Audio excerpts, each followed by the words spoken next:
let's start with the top line, which is we broke 145 on dollar yen, 20 billion bucks in unilateral intervention so far. It's going to take a lot more than that to stop the yen. Do you reckon? Yeah, it's going to take the Bank of Japan to move its policy stance. We've called it fundamentally when we're at 135, 140, 145 on dollar yen. Until you address the root cause of the problem, there's no point trying to just patch this over with cosmetic intervention. Now, the Bank of Japan is very clever in the sense that how it executed this 20 billion kind of buy order, it did it in a stealthy way to add that kind of risk into markets and to remove the possible speculation side of it, because all of a sudden you do have that kickback. But the problem is, as soon as the fundamentals come back into play, it's just going to drain the Bank of Japan's reserves. The problem is the strong dollar. You need to fix the root, as you say, of the issue. So until that happens, what will be the effect of Japan, potentially other central banks, continuing to intervene to no permanent effect? I think they're just laying out speed bumps. I don't think they necessarily have the intention here of completely reversing the course and strengthening their own domestic currencies. It's just to stop something that is a bit more synonymous with a crisis, and to just really kind of slow markets down from getting that free money on what is quite an easy, short-sighted option. It's about reintroducing two-way risk. That's all it is. It doesn't stop the truck. It just slows it down. Okay, so we may get sizable concerted intervention. That's a new and live risk. The one thing we looked at this morning was the cost of dollar funding, the constriction in dollar funding, which is nowhere near 2007. So just let's everybody be very clear. We're not making some kind of radical call. But what we are flagging up is the risk. And this is the FRA OIS spread. It's back at pandemic highs. It's nowhere near 2007. When does that liquidity jolt turn into something much more manifest that you worry about from an FX perspective? I think it's when we start to see central banks discussing it quite aggressively, and then start to see some kind of multilateral, we start to see some kind of multilateral communications on this before them swap lines are open. To be fair, Brainard has mentioned it. She said in a speech Friday, cross-border spillovers and financial vulnerabilities are a consideration for the Fed. They are a consideration. I think that's also looking at what happened on the gilt market last week and then the impact that had throughout fixed income markets. I don't think we're necessarily looking at it from an FX standpoint as something that's highly concerning, especially not at these levels. Now, if volatility stays higher and then all of a sudden we see another 3-4% jump in the dollar, I think that's when people are starting to get a bit kind of twitchy. Twitchy. Twitchy. I'm a bit twitchy. Yeah, I tell you what, I want to see the Amex bill when it comes in. I don't necessarily know. It's got a lot better for me. I'm paid in dollars, I'm paid in dirhams, so, you know, London was a breeze for me. But if I look at sterling, let's dig into this a little bit. We're 8% off the lows last Monday, so we're back at levels that we were before the catastrophic budget communication, mini-budget communication. We've got a confidence deficit, a clarity deficit, and a credibility deficit.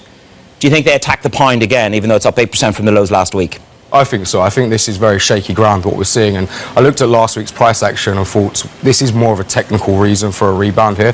Month-end flows, some kind of adjustments in portfolios. I don't necessarily think it's all of a sudden that the storm's passed and all of a sudden we're in clear water.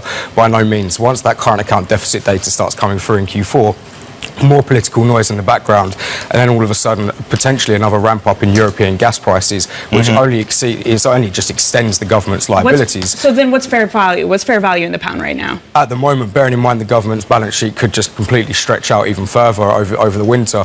I mean, it's how long is a piece of string? It's just the easiest option. Come on. You can't come on to Daybreak Europe and say sterling's as low as a piece of string. Come on. Is it going to break parity? Where's it going to go? What does a re-attack on sterling look like? What does a credible attack on sterling look like? Take us through it. I think in the short term, 105 is kind of the big level. I mean, we're talking all-time lows at 103.40 in very illiquid markets.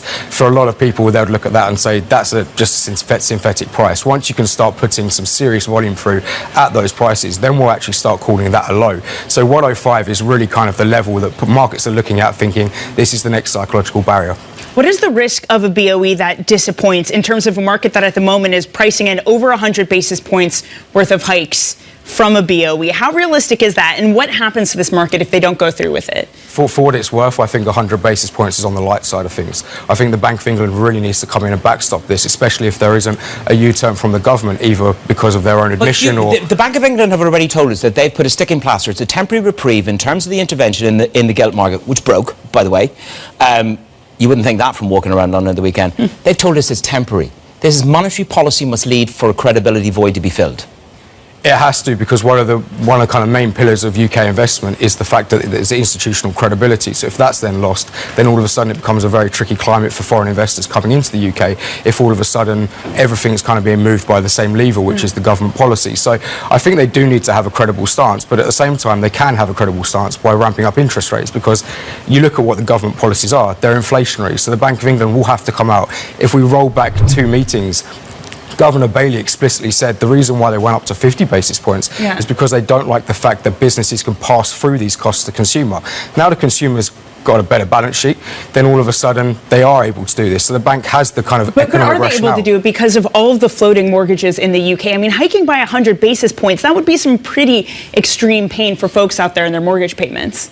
Yes, but it's the lesser of two evils at this point. Do you do that, or do you then have kind of a perpetual inflation problem that you have to catch up on over the next 5 years? So we actually think the bank's going to go big, but it won't be for long. We're not talking the Federal Reserve that wants to keep these interest rates restrictive for the next 12 months. We think it's going to be do it quickly, take the short-term pain, then start to ease as we come into the kind of more stable part of the cycle. How does the dollar translate that hike, temporary hold? It's a very different context that you're putting forward. Other people are talking about a much longer and enduring holding pattern from the Fed. If you're looking for a rollover, when does the rollover in the top of the Fed come? And does the dollar begin to price that in? Are we near? I know we ask it every time you appear, but should I prepare for an exhaustion in dollar quickly?